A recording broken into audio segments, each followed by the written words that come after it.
Sobre la importancia de llamarse COVID-19, creo que no radica en su estrambótico nombre digno de distopía orwelliana o de película de acción hollywoodense. La disruptividad de la pandemia no radica tanto en sus proporciones de mortalidad, que es sabido que están lejos de ser cataclísmicas si las comparamos con otras pandemias que cobran un mayor número de vidas, eso sí, alejada de los grandes centros de bienestar y de acumulación capitalista. Creo que precisamente la importancia de llamarse COVID-19 es su impertinencia en el escenario de las pandemias mundiales. Una pandemia que esta vez se ensaña con el mundo desarrollado, con los centros de acumulación de capital global, donde ha llegado a interrumpir la normalidad adquirida bajo esta forma de acumulación. Además ha puesto en jaque, aparentemente, eso sí, temporal, a estos grandes centros neurálgicos del capitalismo contemporáneo. No tiene los modales ni las educadas maneras de la malaria, de la tuberculosis o del ébola, pues estas sí se limitan escrupulosamente a causar estragos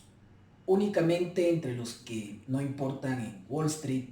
en Bruselas o en nuestros propios centros de bienestar local. Es decir, entre los que ya se ha naturalizado su condena al sufrimiento por ser negros, por ser indios, por ser pobres. Cuando el COVID-19 se olvide de los ricos vacunados o confinados en sus plácidos encierros y se cebe con los de abajo, seguramente va a ser como el VIH, otra estrella mediática olvidada. Mientras tanto, aún falta mucho para pensar que el mundo post-pandemia será un mundo post-neoliberal. La experiencia histórica apenas muestra que un fenómeno de estas características sea capaz de transformar el atlas de la comprensión humana acerca de sí misma y su relación reproductiva con la naturaleza. Claro, si se exceptúa la legendaria peste negra en la Alta Edad Media, debemos descartar que la actual contingencia sea un golpe a lo Kill Bill, tal como lo especula Slavoj Žižek. No parece ser tan contundente para el sistema como parece, porque al fin y al cabo, el neoliberalismo no es otra cosa que la cultura dimanada de la forma moral que ha adquirido el capitalismo posmoderno. El neoliberalismo es una manera de ser y un estar en el mundo, una certeza que el sujeto adquiere sobre sí mismo y su entorno, y que quizás solo la magnitud catastrófica del virus de la guerra vivida en primera persona podría ser capaz de transformar de súbito. Byung-Chul Han ha advertido que el mundo post-pandemia podría abrazar de manera pragmática un nuevo autoritarismo amparado en la doctrina del miedo, que justificaría la invasión a la vida privada que ha alimentado al Big Data, que ha sido responsable del control férreo de la pandemia en los países asiáticos que exitosamente la han logrado controlar. El recurso del miedo inherente a la doctrina de shock puede ser el principal enemigo de las libertades y derechos individuales que, hay que decirlo, nunca es que hayan estado al alcance de todos en el mundo del bienestar y en un contexto de desigualdad que le caracteriza, pero que funciona a manera de un relato imaginado del que todo el mundo nominalmente gozaba, por lo menos hasta ahora. Por ello habrá que preguntarse hasta qué punto es verdad que la actual contingencia provocada por el COVID-19 es un golpe al corazón del sistema o el preludio de la reificación de las sociedades hipercontroladas al estilo 1984. O si no, son más bien estos extremos, tipos ideales de una reconfiguración de lo social cuyo ideario neoconservador ha quedado en entredicho y donde sus adláteres más conspicuos han quedado ridiculizados por su propio discurso ante el fracaso de sus políticas de gestión de la emergencia, tanto en los Estados Unidos, no se diga en Brasil o en Inglaterra. Al menos algunos dogmas neoliberales parece que han quedado aparentemente tocados en sus pretensiones de hegemonía y su direccionalidad de lo político. De cualquier manera, creo que hay que entender que estos dos extremos no son más que tipos ideales sobre los que bascularán los nuevos debates sociales post-pandemia, que nos pueden llevar a una reconsideración de la idea de lo público, la comunidad y la economía, más allá de los dogmas del neoliberalismo.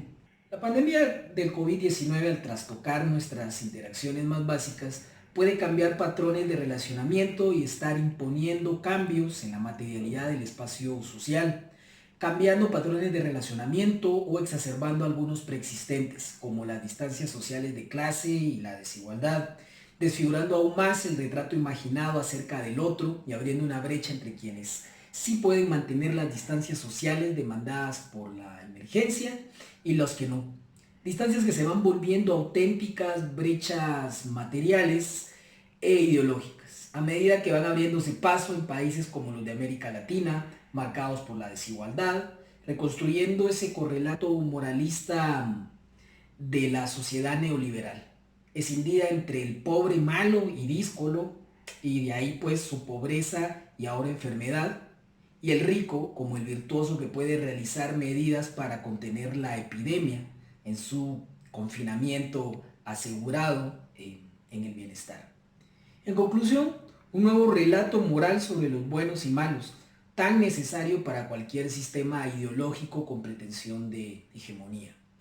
La hiperconexión que desconecta con el entorno social a manera de caverna platónica y sus imágenes invertidas crea una nueva sociedad, una nueva colectividad escindida de sus fundamentos humanos, nuevas socialidades y nuevos discursos en contra del otro, donde la propia porofobia encuentra su coto de caza favorito en este tipo de contingencias sociales. En ese sentido, las imágenes estereotipadas y los discursos basados en toda esta hiperrealidad construida desde el confinamiento,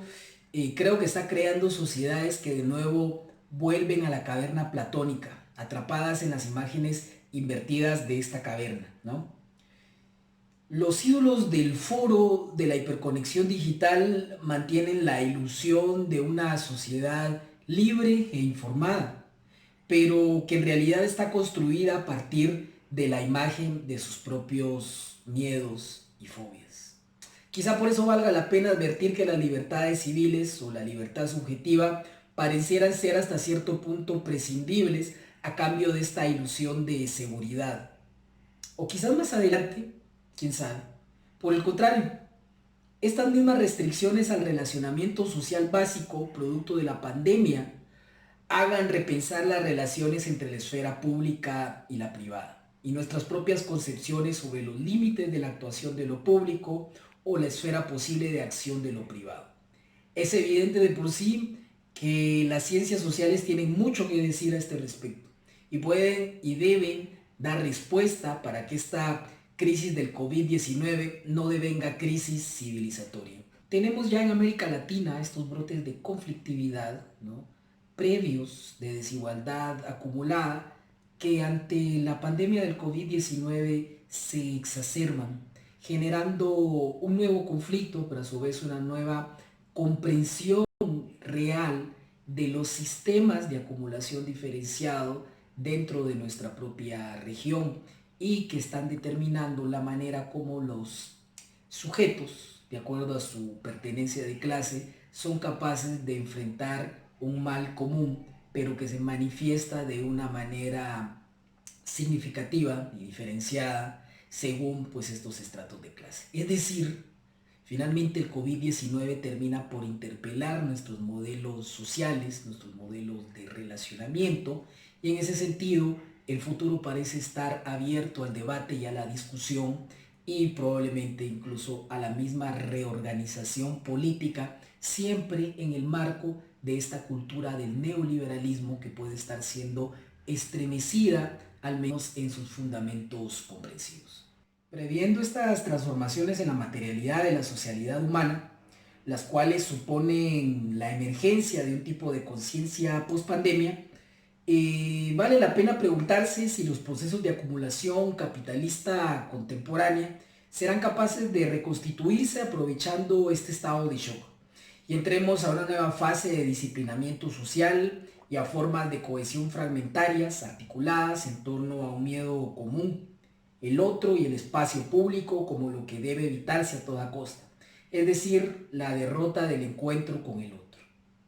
O por el contrario, podría haberse podría darse a futuro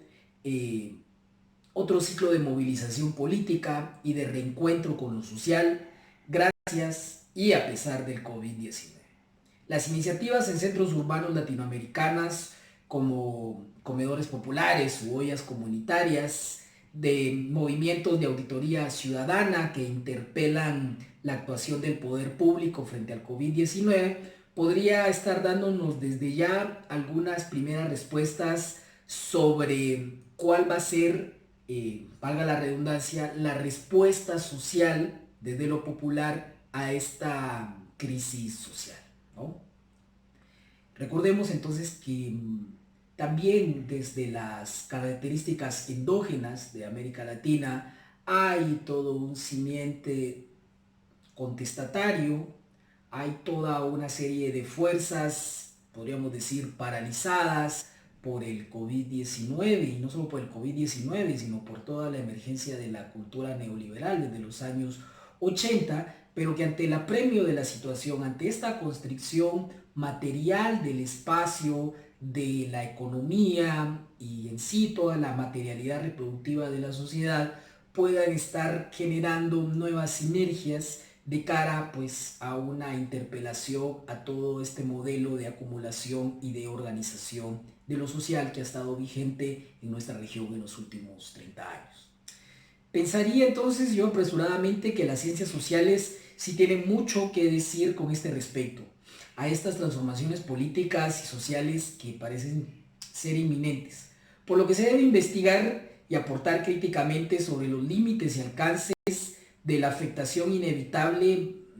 también a las libertades nominales y a nuestras formas de interacción básicas, y el aumento de las brechas no solo materiales sino perceptivas y que configuran el marco de un nuevo ciclo de acumulación capitalista. Quizás el principal aporte de las ciencias sociales sea, siguiendo pues la idea de Max Weber, el de aportar a esas normas para razonar y el instrumental necesario para encarar este naciente proceso político y social que apela fundamentalmente al miedo como nueva forma de cohesión que reconfigura las formas de socialidad humana y la materialidad de las mismas.